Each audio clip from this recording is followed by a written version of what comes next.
El sermón del día de hoy tiene como título 3 respuestas ante la Epifanía. ¿Ya? 3 respuestas ante este acontecimiento que el día de hoy celebra la cristiandad, la Epifanía. Y para eso vamos a ir a la Biblia, ¿cierto? A nuestro texto de guía, que va a ser el Evangelio de acuerdo a San Mateo. El Evangelio de acuerdo a San Mateo. Vamos a leer el capítulo 2 y son hartos versículos, ya de los versículos 1 al 12. Y es por eso mismo que vamos a leer de forma alternada. ¿Ya? Voy a leer un versículo yo, el siguiente ustedes y el último lo leemos todos juntos. ¿Ya? Es importante que vamos poniendo harta atención porque es un texto que da un montón de detalles, es un texto muy lindo también. Mateo 2, del 1 al 12. Dice así la palabra del Señor, yo empiezo. Cuando Jesús nació en Belén de Judea, en días del rey Herodes, vinieron del oriente a Jerusalén unos magos, diciendo, ¿dónde está el rey de los judíos que ha nacido? Porque su estrella hemos visto en el oriente y venimos a adorarle. Oyendo esto, el rey Herodes se turbó y toda Jerusalén con él. Y convocados todos los principales sacerdotes y los escribas del pueblo, les preguntó dónde había de nacer el Cristo. Ellos le dijeron, en Belén de Judea, porque así está escrito por el profeta. Y tú, Belén, de la tierra de Judá, no eres la más pequeña entre los príncipes de Judá, porque de ti saldrá un mediador que apacentará a mi pueblo Israel. Entonces Herodes, llamando en secreto a los magos, indagó de ellos diligentemente el tiempo de la aparición de la estrella. Y enviándolos a Belén, y dijo, id allá y averiguad con diligencia acerca del niño, y cuando lo veáis, hacedmelo saber, para que yo también vaya y le adore. Ellos, habiendo oído al rey, se fueron, y he aquí la estrella que habían visto en el oriente iba delante de ellos, hasta que llegando se detuvo donde estaba el niño.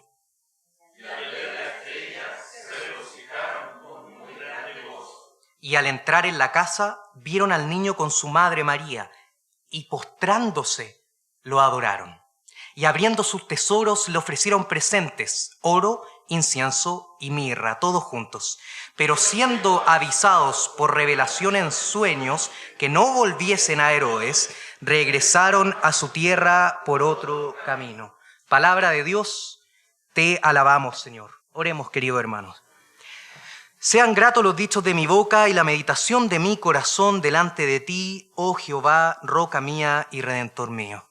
Padre, te pido que tu Espíritu Santo nos ilumine a todos nosotros en esta tarde y que nos sea otorgando la capacidad de concentración, Señor, para prestar atención a tu misma palabra y también principalmente abra nuestros corazones para ser receptivos a ella y recibir, Señor, la enseñanza que tú quieres para nosotros. Te pido que nos bendiga y que podamos salir de este culto transformados, que podamos salir desafiados a vivir para tu gloria en cada uno de nuestros contextos individuales. Oramos en el nombre de Cristo Jesús. Amén. Querido, me gustaría partir este sermón con una pregunta bien extraña, ¿ya? Bien bizarra, y es la siguiente, ¿ya? ¿Ya desarmó el arbolito? Estoy preguntando en serio, ¿desarmó el arbolito? No, sí, no armó, nosotros tampoco. Por acá, ¿desarmaron el arbolito? No armaron, ¿ya? ¿Por qué le hago esta pregunta, queridos hermanos? ¿Ya? Porque hay distintas respuestas frente al arbolito, ¿cierto? Hay gente que no arma directamente. Hay gente que ya hasta el 24, Nochebuena, 25 y el 26 ya le empieza a dar toque que esté el arbolito ahí, lo desarman, lo guardan en la bodega hasta el próximo año, ¿cierto? Pero hay otras personas que pueden ser un poco más relajadas, más tranquilas, ¿cierto? Más perezosas quizá. Yo me incluyo en ese segundo grupo y empieza a pasar enero, febrero y el arbolito sigue ahí, ¿cierto? ¿Por qué le hago esta pregunta, querido hermano? Por lo siguiente, la fecha en la cual desarmamos el arbolito nos dice mucho acerca de la fecha en la cual consideramos que se acaba la Navidad, ¿cierto? Cuando nosotros pensamos que la Navidad ya pasó, que viene nuevamente el próximo año, entonces el arbolito pierde un poco su función, los adornos decorativos pierden su función, por lo tanto hay que desarmarlos, ¿cierto? Por lo tanto, la principal pregunta acá es, ¿cuándo acaba la Navidad? ¿Cuándo tenemos el permiso, la licencia para deshacernos temporalmente de todo lo que representa la Navidad? ¿Termina el 26 o termina en otra fecha? Curioso. Y es sorprendente porque la cristiandad histórica, ya distintos sectores, amplios sectores del cristianismo, han dicho que la Navidad no es tan solamente un día, sino una temporada. ¿Sabía eso usted? Es una temporada, tal como lo es el Adviento. El Adviento, ¿cierto? Son un mes, 40 días antes de la Navidad. Asimismo, en la Navidad es una temporada de 12 días. Acá vienen los 12 días de la Navidad, que muchos contextos anglicanos, luteranos e inclusive amplios sectores del presbiterianismo también consideran los 12 días de la Navidad.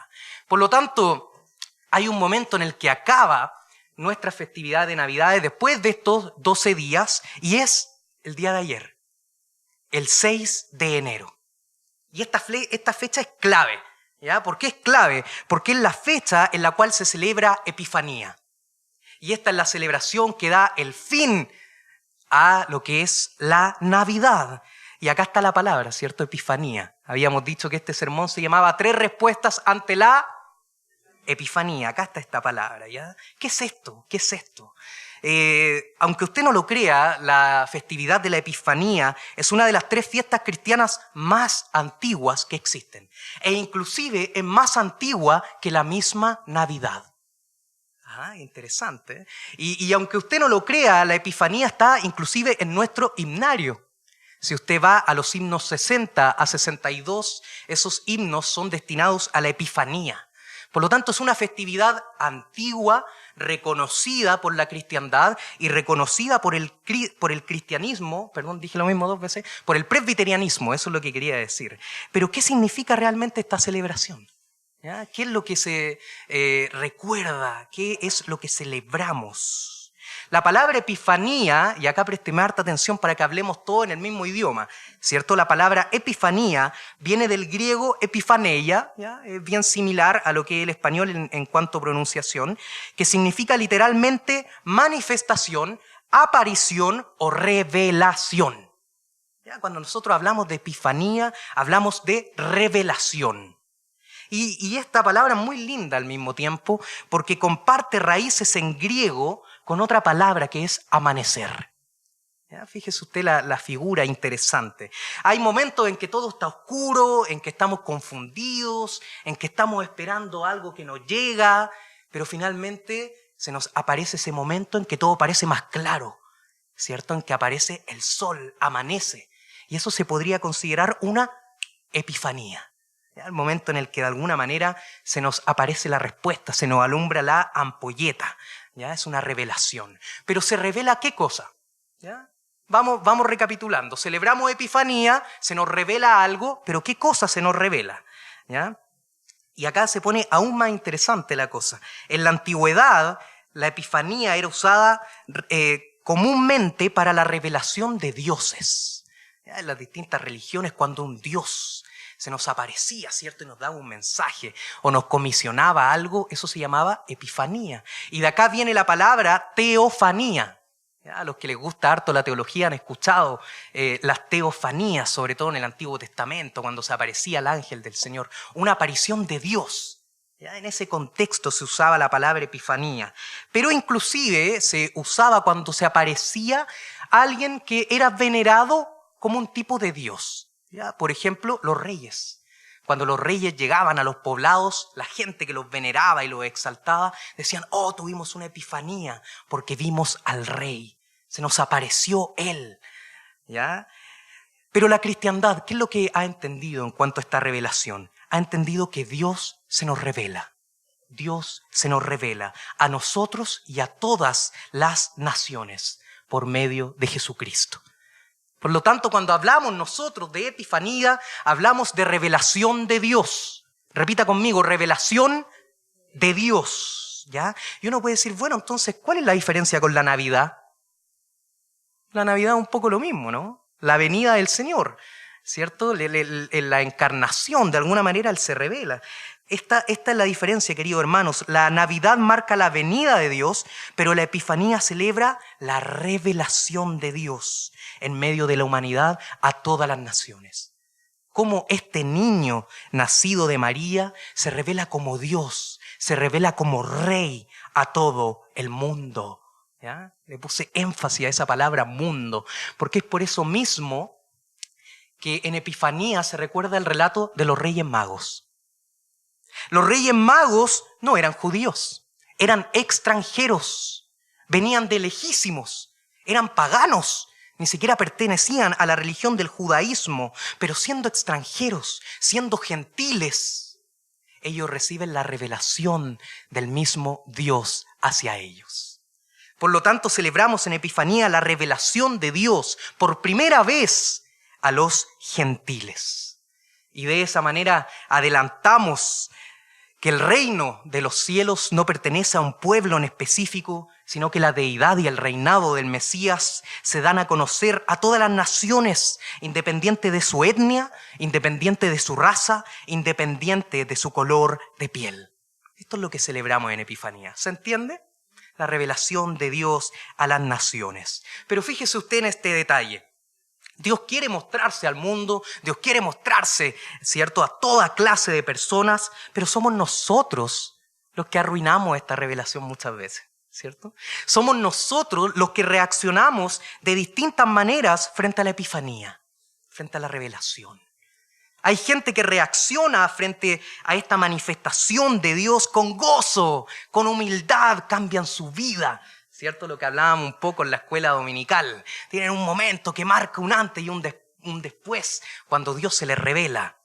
Pero hay otras personas que reaccionan frente a ver al Mesías como Rey, como Dios. Reaccionan con indiferencia, reaccionan con frialdad, reaccionan con egoísmo frente a la Epifanía. Y es de eso que quiero hablar el día de hoy. 3 respuestas frente a la revelación. 3 respuestas frente a la Epifanía.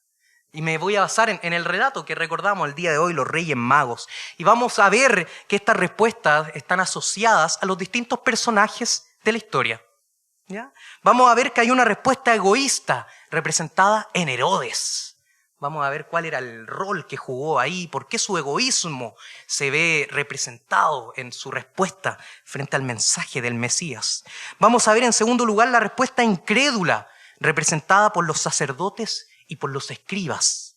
Y en último lugar vamos a ver la respuesta humilde, representada en los magos, que es la respuesta que más celebramos y que más recordamos en Epifanía. ¿Cómo actuaron ellos, los magos? ¿Ya? ¿Estamos listos o no? ¿Motivados? ¿Queremos indagar la palabra del Señor? Amén. Entonces partamos la respuesta egoísta representada en Herodes. El versículo 1 de Mateo 2 nos dice: cuando Jesús nació en Belén de Judea, en días del rey Herodes. ¿Quién era él?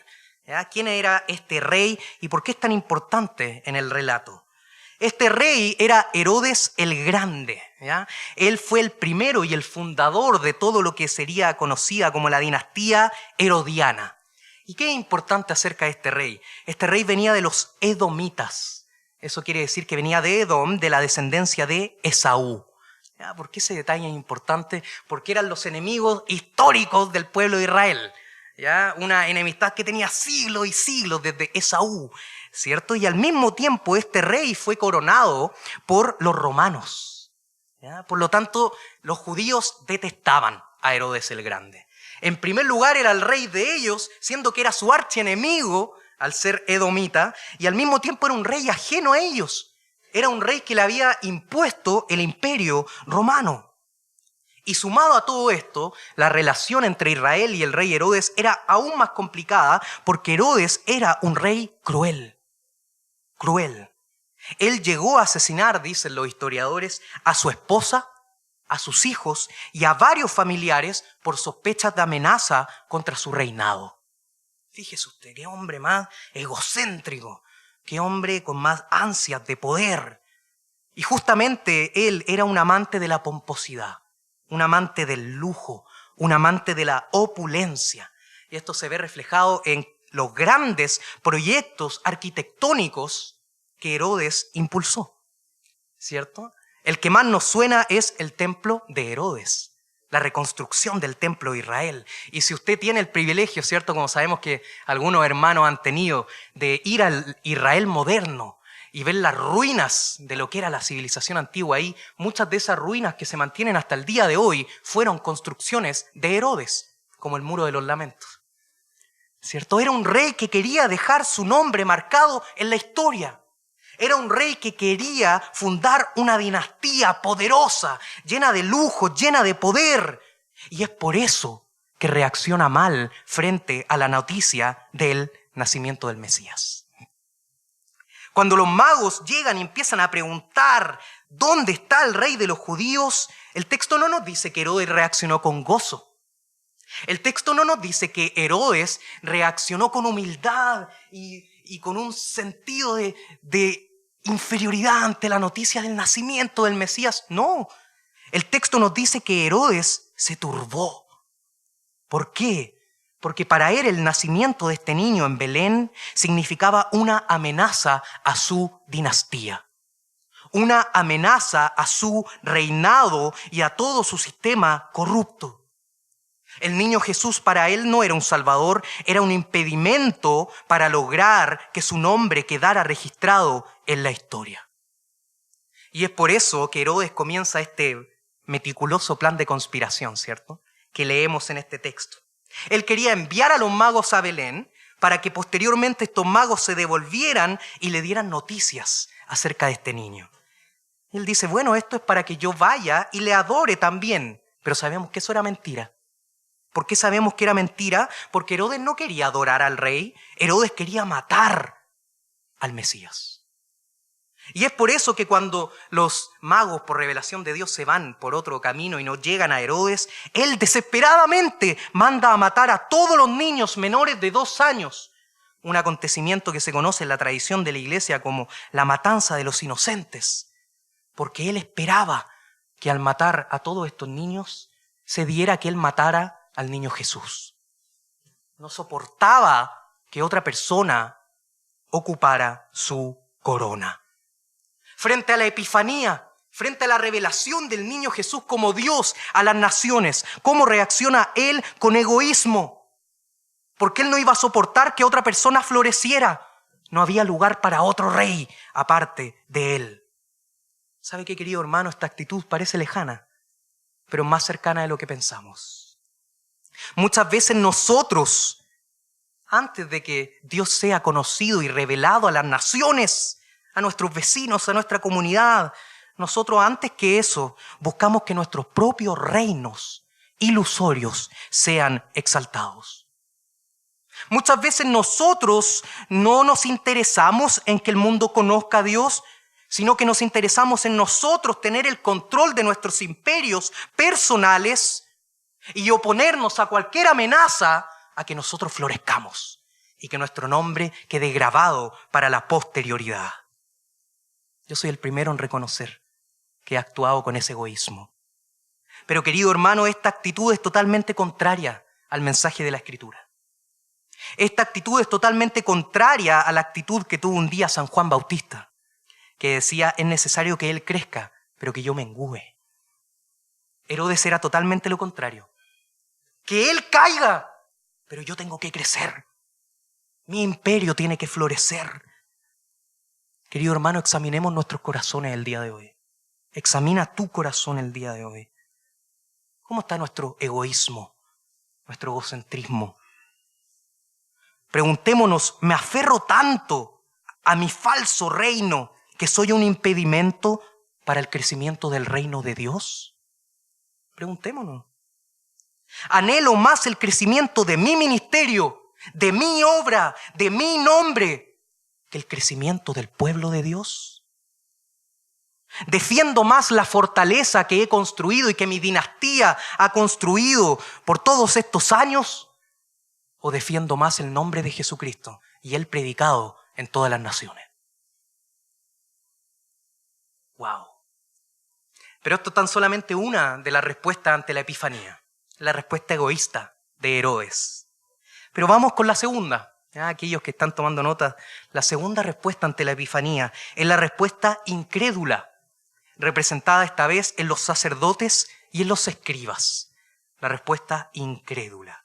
¿Ya? Cuando llegan los magos, esto se ve relatado en el versículo 4, cuando llegan los magos y empiezan a preguntar dónde estaba el Mesías, dice que Herodes y toda Jerusalén con él se turban, ¿cierto? ¿Y qué es lo que hace Herodes frente a todo este desorden que estaba causando esta noticia? Él convoca, ¿ya? Hace una especie de concilio, ¿ya?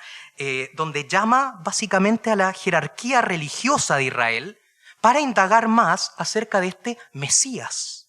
¿Ya? Y el texto nos menciona que los principales sacerdotes y los escribas llegan a este concilio para debatir teóricamente, para interpretar la ley acerca del nacimiento del Mesías. Estas personas que llegan, estos sacerdotes y estos escribas, eran la élite religiosa del momento.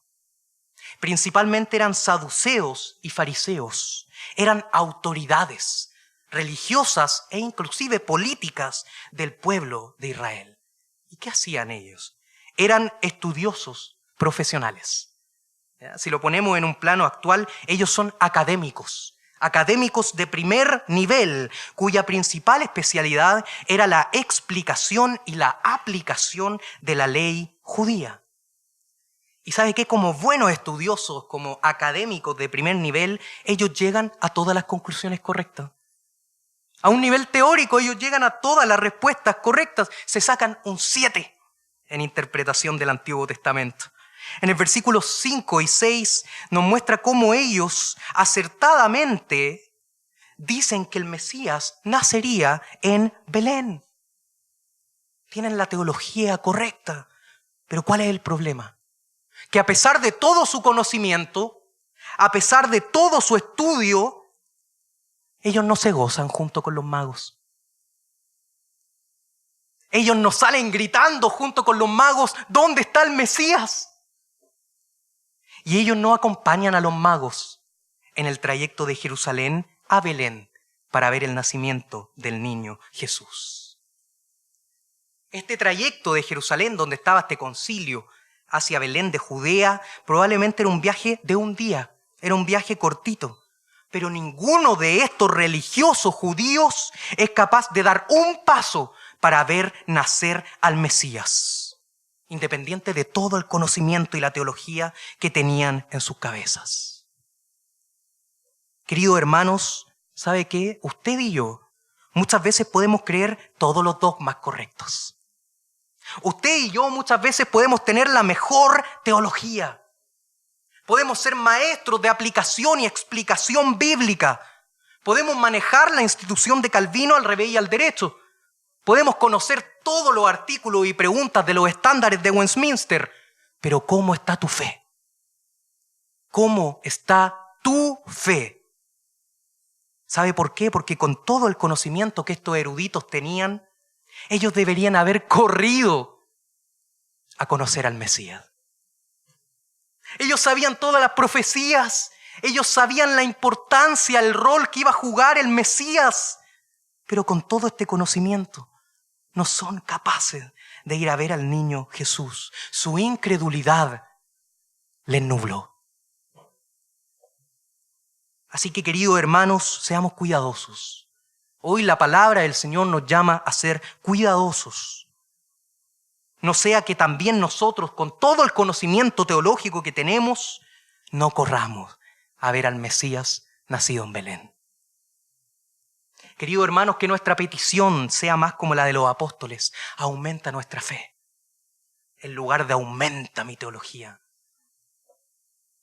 Que nuestra declaración sea como la del padre del muchacho sordo. Ayuda a mi incredulidad, más que ayuda a mi ignorancia teológica. Esta es la segunda respuesta, incrédula, a pesar de todo el conocimiento, representada en los sacerdotes y los escribas. Pero vamos a la última respuesta, ya finalizando, la última respuesta, que es la que todos esperamos, ¿cierto? Que es la que principalmente recordamos en esta celebración de Epifanía, los magos. Y esta es la respuesta humilde representada por los magos. Queridos hermanos, ¿quiénes eran estos personajes? Es bien curioso. ¿Ya? ¿Eran magos? Nosotros tenemos la idea de los magos como de Harry Potter, ¿cierto? Como que andan con una túnica larga, la varita mágica. ¿Eran así estos magos que iban buscando al niño Jesús? Queridos, los eruditos, los principales estudiosos, inclusive Heródoto, un gran historiador de la antigüedad, y el profeta Daniel, dicen que los magos en este tiempo, présteme atención, eran astrólogos, ¿ya? Pero no como en el sentido de hoy, que ven el tarot o las cosas así, el horóscopo, no. Ellos observaban las estrellas a un nivel serio, eran astrólogos, sacerdotes, paganos. Principalmente la actividad de los magos se movía en Persia o en Babilonia. Y la historia registra que estos magos, de alguna manera, por medio de la observación de las estrellas, llegaban a la predicción de acontecimientos importantes, tales como los nacimientos de los reyes. Ese fue el caso para el niño Jesús. ¿Ya? Esto es impactante, ya eran una especie de sacerdotes astrólogos. ¿Ya? ¿Y por qué es impactante que ellos estén en el relato bíblico? ¿Por qué es impactante que hoy día los recordemos en la festividad de Epifanía? ¿Sabe por qué? Porque eran paganos. Eran paganos. ¿Qué es esto? ¿Astrólogos? ¿Sacerdotes paganos? Eso eran. Probablemente ellos eran zoroastristas. ¿Ya? Esa es una religión antigua de Babilonia que seguía las enseñanzas del profeta Zoroastro, o también conocido como Zaratustra. ¿Ah? Ahí a algunos les llamará la atención este nombre por el libro de Nietzsche, ¿cierto? Así habló Zaratustra. Esa era la enseñanza que probablemente estos magos seguían. Eran paganos, querido hermano. Pero de alguna manera tenían conocimiento de la ley judía. ¿Ya? Los estudiosos dicen que probablemente este conocimiento viene de los tiempos de Daniel, cuando el pueblo de Israel fue exiliado a Babilonia. Ahí es probable que ambas enseñanzas religiosas se dieran a conocer y se mezclaran, y es por eso que los zoroastristas tenían conocimiento de la ley judía. Así que eso es un poco la figura de los magos, sacerdotes, astrólogos, paganos. ¿Ya? Pero empecemos a desmentir para que nos entretengamos un rato. ¿Ya? Desmintamos muchas cosas que se dicen acerca de los magos, porque son figuras bien chistosas, ¿cierto? Ahora, el día de ayer se celebró en otros países el Día de los Reyes, ¿cierto? Que para ellos ese es el momento en el que se dan regalos, ¿cierto? Y se celebra mucho a los reyes, pero ¿qué cosas no eran? ¿Ya? En primer lugar, no eran reyes. En ningún momento el texto nos dice que eran reyes, sino magos o sabios, de alguna manera. ¿Ya? Esta creencia viene probablemente porque los regalos que ellos le llevan a Jesús eran caros. ¿Ya? Por lo tanto, ellos tenían un poder adquisitivo, eran personas respetadas en la sociedad, e inclusive muchos de estos magos eran asesores de los reyes o de las cortes de poder político. ¿Ya? Pero no hay ningún indicio serio para pensar que realmente eran reyes. ¿Ya? Y en segundo lugar, en ninguna parte el texto nos dice que eran tres. ¿Ya? Ni menos que su nombre eran Melchor, Gaspar y Baltasar. Y menos que Baltasar era morenito. ¿Ya? ¿Se ha fijado en eso? Que Baltasar siempre es morenito. Eso es porque la tradición dice que él venía de África. ¿Ya? Pero en ningún momento el texto nos dice esto. En ningún momento se nos dice que eran tres. Esa observación se hace por el hecho de que llevan ¿cuántos regalos? 3. Oro, incienso y mirra. ¿Ya? Pero inclusive otros sectores del cristianismo, como el sector oriental, lo ortodoxo, creen que eran 12 magos. ¿Ya? En el arte ellos representan 12 magos y dicen que esto de alguna manera anticipa a los 12 apóstoles. ¿Ya? No hay nada definido en cuanto al número de estos magos. Pero ¿qué cosas sí nos dice el texto acerca de estos personajes? El texto nos dice que ellos vinieron de Oriente hacia Jerusalén. Este recorrido, querido hermano, es de 1.300 kilómetros. 1.300 kilómetros. Ayer con mi mamá nos quedamos hasta tarde ahí entretenidos viendo las distancias de un lugar a otro. ¿Ya? Si usted va a Temuco, ida y vuelta, esos son aproximadamente 1.300 kilómetros. ¿Ya? Si usted va a Buenos Aires, eso es aproximadamente 1.200 kilómetros. Si usted hace ahí un par de vueltas, son 1.300 kilómetros. Todo este viaje hizo este grupo de magos. ¿Ya? Y los estudiosos, calculando ahí el promedio de cuánto se mueve una persona por día, indican que se demoraron aproximadamente 40 días Y el texto nos dice que después de este largo viaje, ellos llegan a Jerusalén y empiezan a preguntar, ¿ya? Y esta palabra en el griego es un continuo, por lo tanto da la idea de que ellos empiezan a preguntar a viva voz y a todos los presentes, ¿dónde está el rey de los judíos? Porque habían seguido su estrella.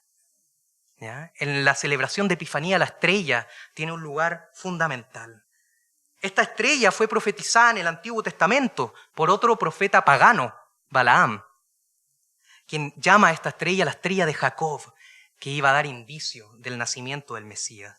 Y hay muchas teorías de críticos y teólogos modernos que dicen que esta estrella pudo haber sido una supernova, ¿ya? O justo la coincidencia de una conjunción de planetas, sobre todo Júpiter, ¿ya? Y que ese fue el fenómeno astronómico que vieron estos magos, ¿ya?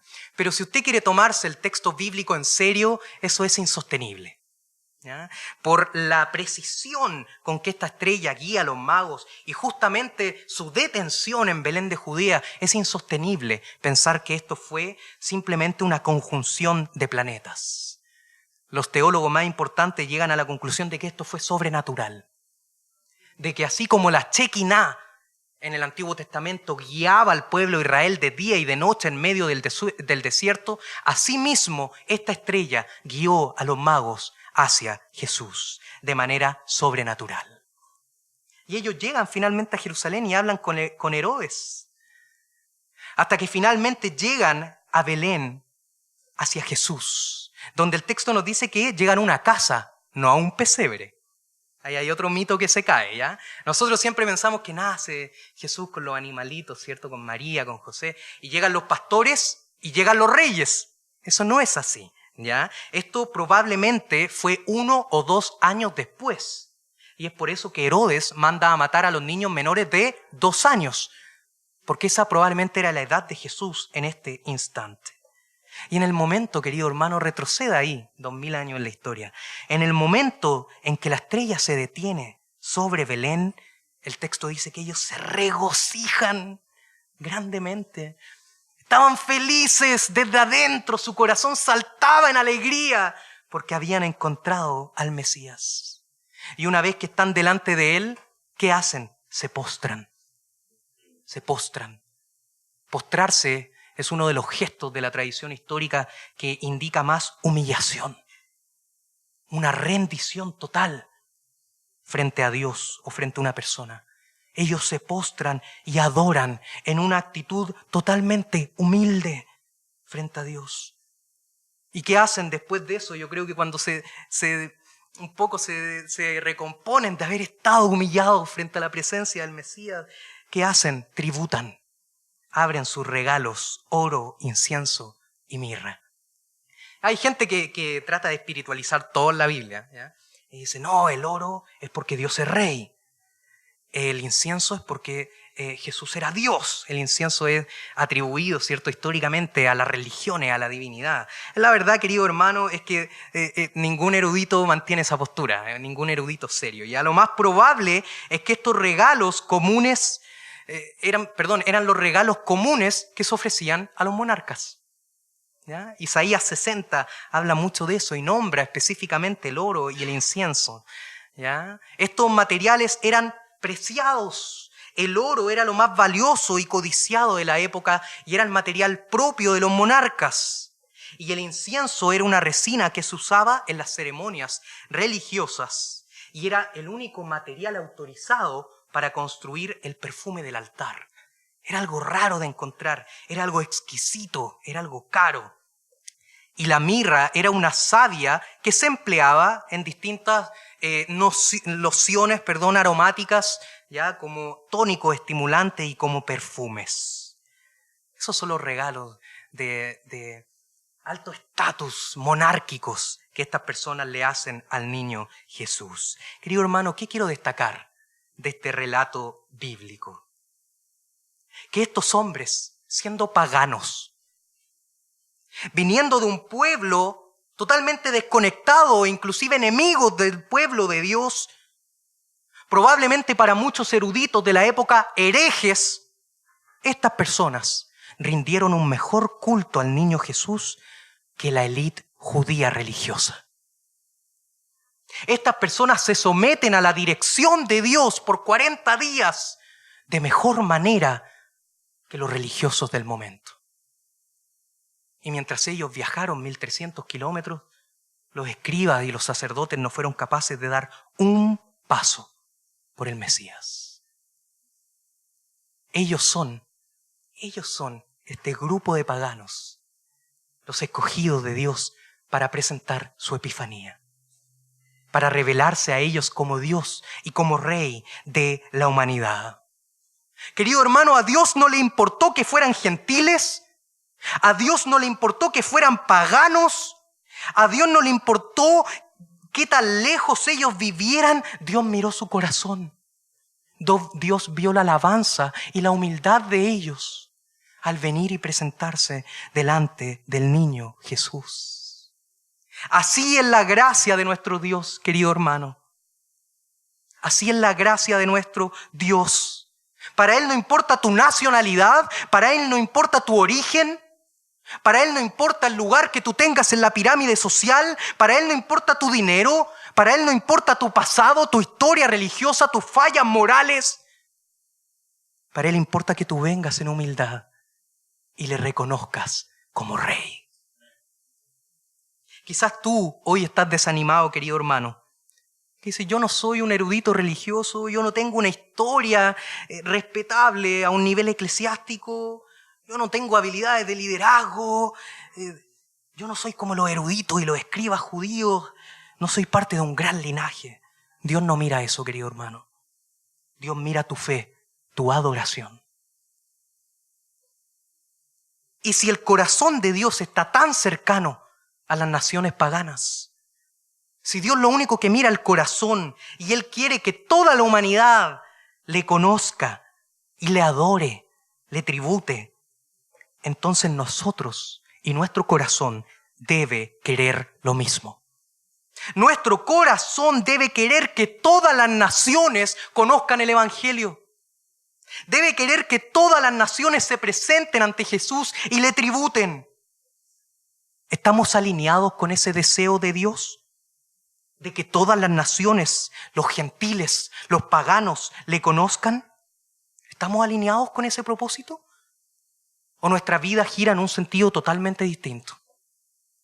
¿Estamos destinando esfuerzos y oración para la evangelización de todas las naciones? ¿O como Herodes el Grande, egoístamente, queremos que nuestro reino crezca y no el reino de Dios en las naciones?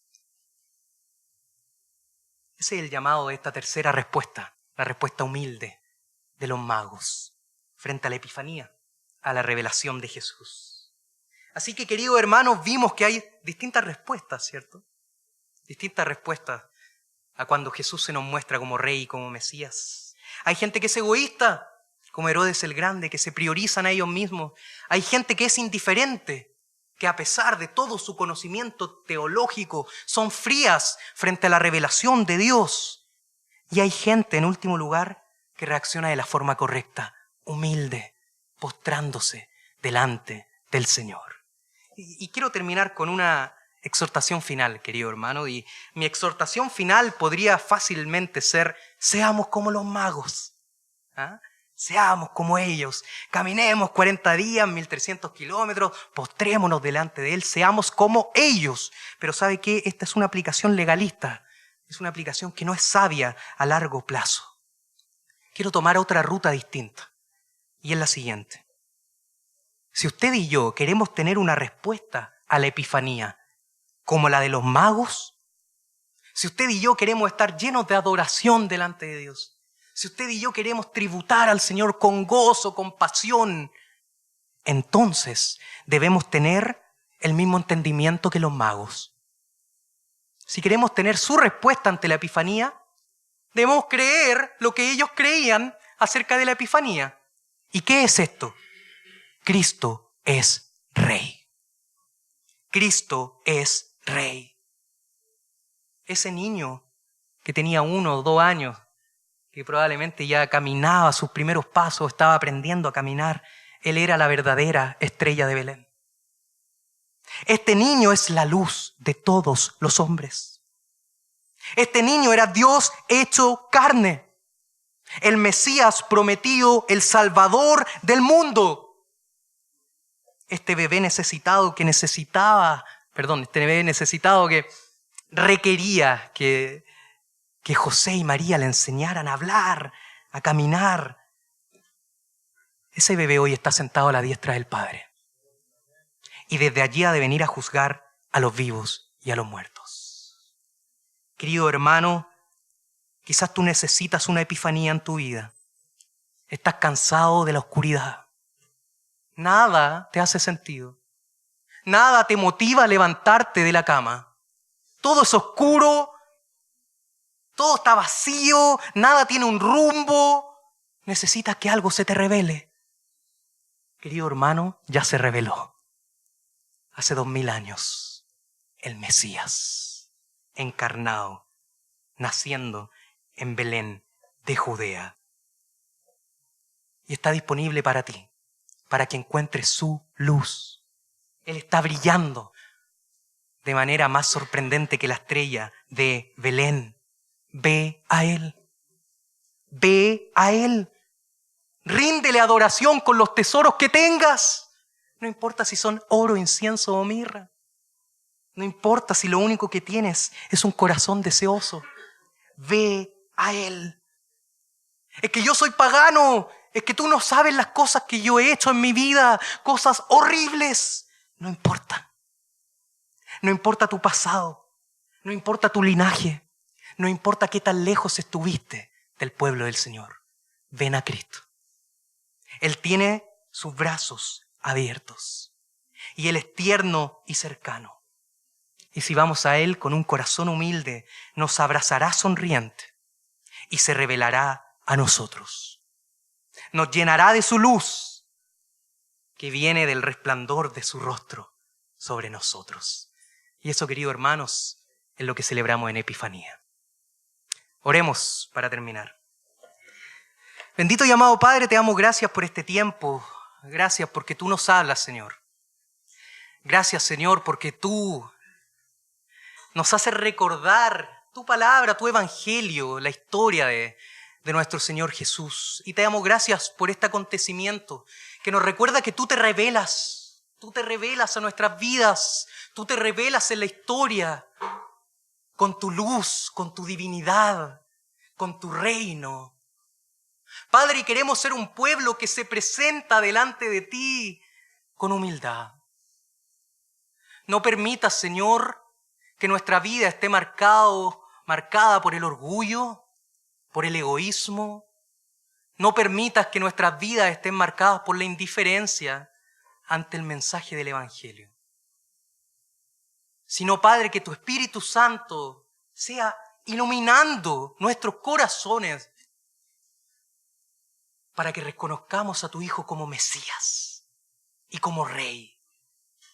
Y que en ninguna manera podamos ser indiferentes a Él, porque Él es el Salvador del mundo, lleno de gracia, santo, perfecto, amoroso. Por favor, Padre, que no seamos indiferentes frente a la Epifanía. Llénanos de pasión, de amor y de sumisión a Jesús. Haznos un pueblo que sea marcado por la obediencia a ti y la obediencia a tu comisión de que esta Epifanía se extienda a todas las naciones y que todos te reconozcan como Rey y Señor. Haznos siervos humildes a tu voz y a tu Epifanía.